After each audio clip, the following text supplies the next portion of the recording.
I was thinking last night about whether we have to choose the world or choose spirit, that we have to pick one. And I started to wonder if it's okay to be in this world and not of it, and partake in the pleasures of the world, but come at it with spirit and your highest self in everything that you do.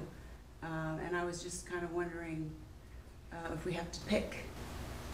Yeah, you could say, when they talk about choosing between the spirit and the world, those again are just words and symbols, but I would say it comes down to, in Course in Miracles terms, between choosing to be right-minded or wrong-minded. Right-minded would be the spirit, wrong-minded would be the ego. Right-minded could be the spirit, wrong-minded could be the world. So occasionally in A Course in Miracles, Jesus will use phrases like, as the world judges it, or as the world perceives it, kind of phrases. He's talking about the ego. He's not talking about the spirit when he says, as the world. He never uses world as a synonym for spirit. But we're all familiar with that passage, be in the world but not of it.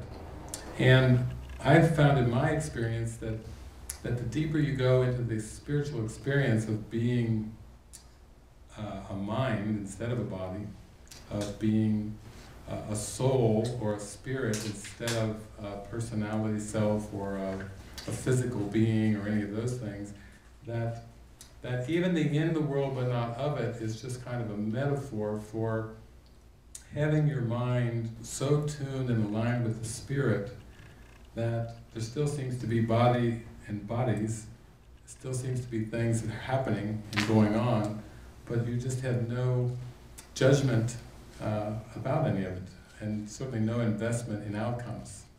You know, you don't even know what a good outcome would be anymore, or a bad outcome, because your peace of mind is the outcome. So that, to me, is the best expression of that. But actually, when you do follow it in, that even with monks and nuns and all this stuff about taking vows, they were kind of heading in the right direction, in the sense that Jesus says in the Course in Miracles that miracles are natural when they do not occur, something's gone wrong. And miracles are everyone's right, but purification is necessary first. And that's what Jesus meant by in the Beatitudes, you know, blessed are the pure of heart, for they shall see God.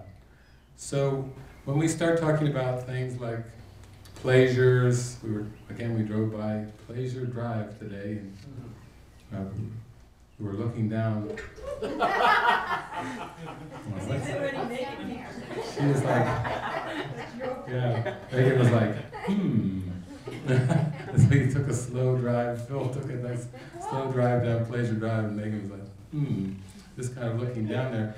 In the end, that's part of the principles of the teachings, is that, for example, Jesus says it's impossible to seek for pleasure without finding pain. That's a part of the metaphysical teachings, that as long as the mind gets distracted in the dualities of pleasure and pain, then it will be playing hide and seek with itself and still not know itself. It will just get caught up into these peripheral ego pursuits that are just delay maneuvers. You know, it's not going to change anything. It doesn't change heaven.